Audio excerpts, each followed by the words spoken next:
presentación, muy interesante todas las exposiciones variadas, obviamente hay diferencias y eso hace el debate. Quizá lo que presente esté bastante sesgado hacia la genética y puede ser complementario a todo lo que hemos discutido. Y muchas de las cosas que puse ya lo dijeron, así que me parece está facilitado el camino. El planteo es una necesidad de estimular inversión en mejoramiento genético y desarrollo tecnológico. Ese es el planteo por el cual se dice modificar la ley. No tengo que decir esto porque lo han dicho ustedes. Argentina adhiere o post 78 y hay bastante presión para ir o post 91 y cambia la ley. También hay otra cuestión que todos los tratados de libre comercio, también los países con los que uno hace el tratado hacen presión para que cambie nuestra legislación o que condicionen la legislación, y eso también es una complejidad mayor que hay que mirar. Mañana hay una actividad en la Universidad de La Plata de Aldo Casella, y yo me pareció interesante como un artículo de él que decía por qué se discute tanto, y tiene que ver con que algo que han dicho muchos, la semilla es muy relevante en todo el sistema productivo. Quien controla la semilla controla la cadena alimentaria, los productos, y no es casual que las empresas estén planteando un mayor control, y la discusión está alrededor de eso. Y como sistema quizás extremos, el de Estados Unidos, que el agricultor no puede tener semillas. Es decir, puede tener granos, pero no puede tener semillas. Y ese sistema, digamos, de alguna manera le genera una enorme rentabilidad a las empresas semilleras, y aunque el proyecto de ley no habla de patentes, no habla de eso, quizás sea un camino en ese sentido. Entonces me parece que tenemos que discutirlo. Ya se habló bastante de derecho de uso propio, así que no me voy a detener en esto. Lo que sí, la justificación del cambiar dice que tiene que modernizar la ley a la luz de los avances biotecnológicos. Pero, como se nombró Miguel, no se dice una letra de transgénesis, de epigenética, de edición génica, de las cuestiones biotecnológicas no son abordadas y son ignoradas. Entonces, quizás sea un argumento, pero no es real, no está en la letra del proyecto. Esto ya lo dijeron todos, que condiciona de lo que comemos hasta cómo producimos.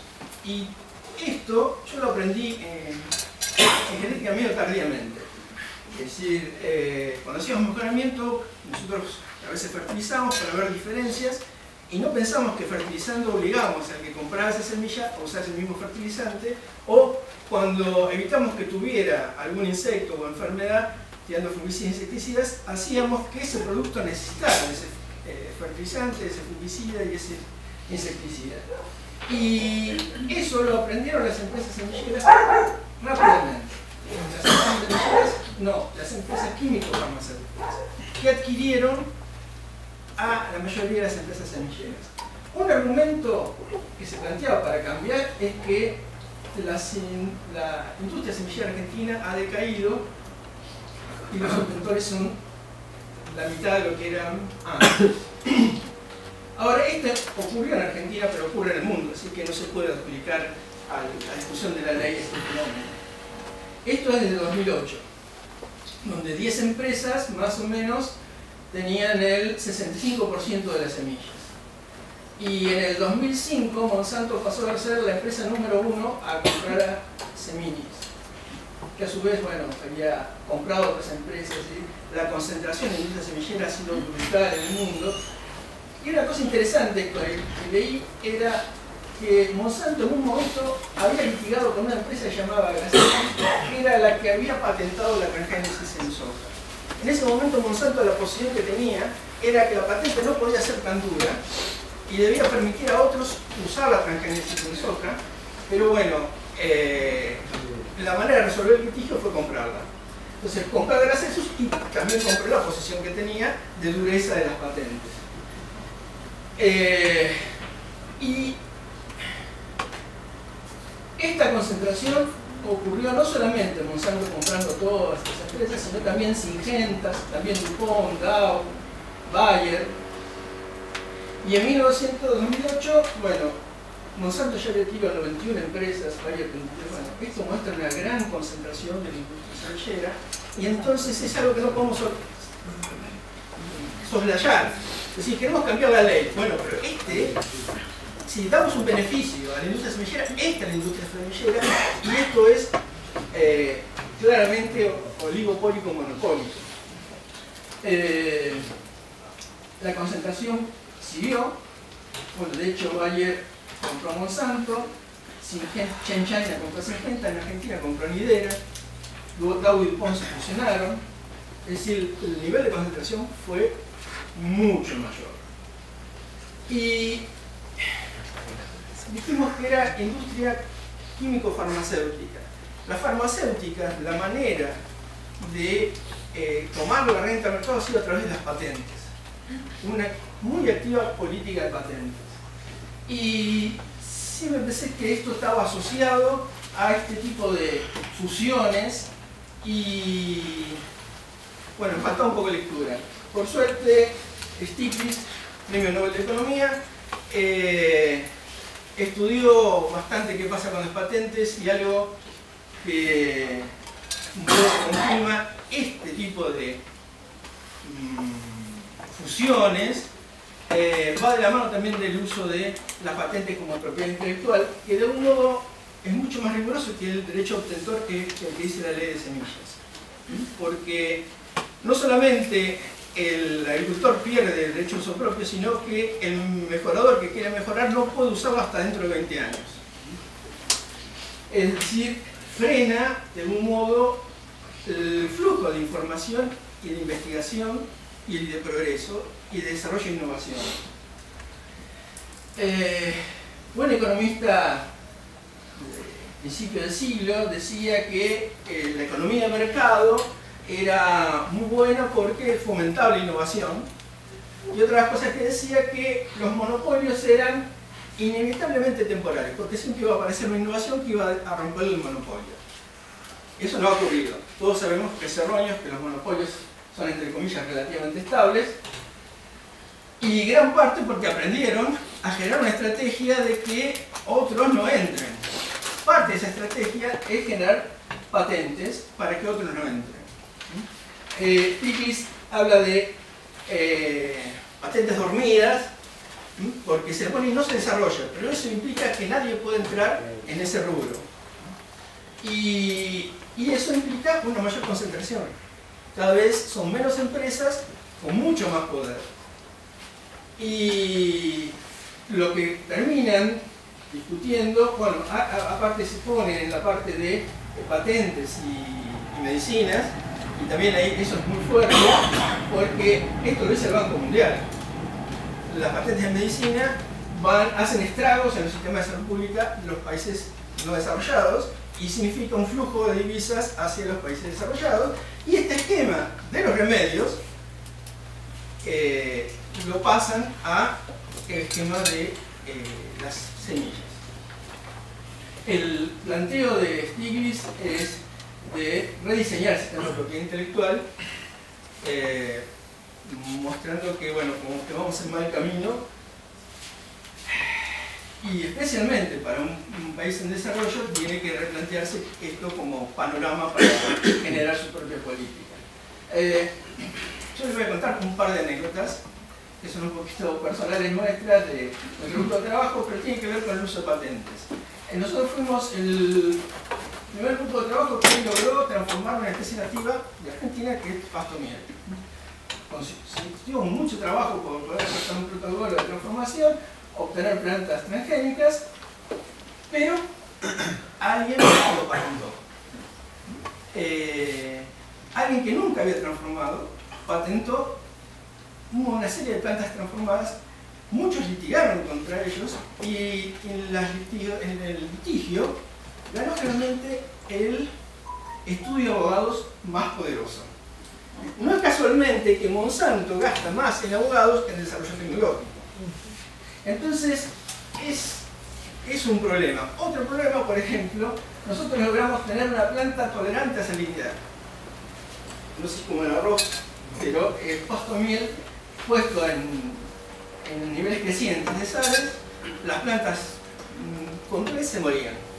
Las plantas que tenían un transportador de sodio que llevaba el citoplasma a la vacuna se hicieron resistentes.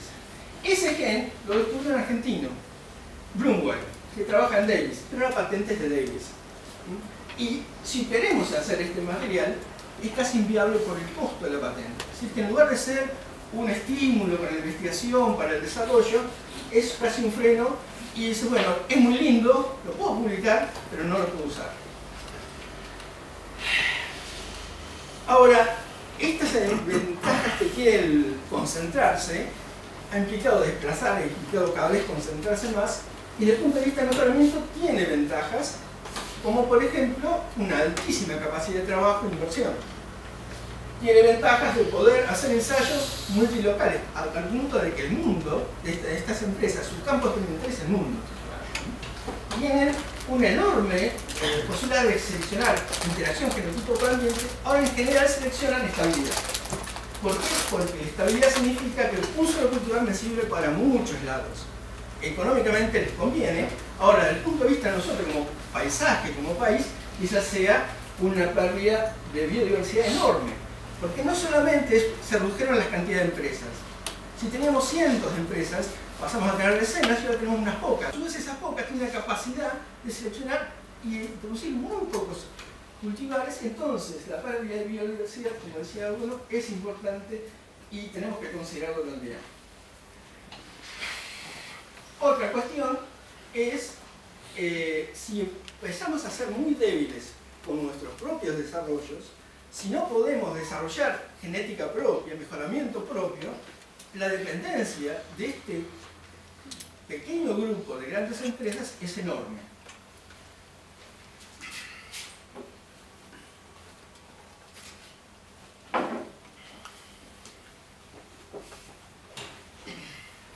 Y creer, depositar, como creo que el gobierno hace, depositar la expectativa de que el desarrollo tecnológico va a estar en estas empresas es al menos erróneo. Acá había puesto al menos ingenuo antes.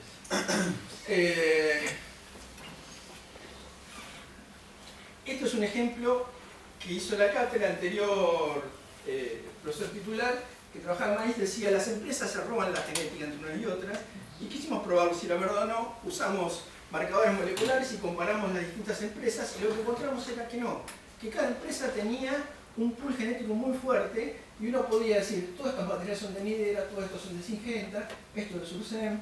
Bueno, ¿qué ha pasado? Surcem la compró una empresa francesa, Syngenta y Nidera la compró la misma empresa, lo que significa que esto que era distinto ahora dejó de ser, o va a dejar de ser. Seguramente de todo esto cada vez va a haber menos, y esto es una mala noticia.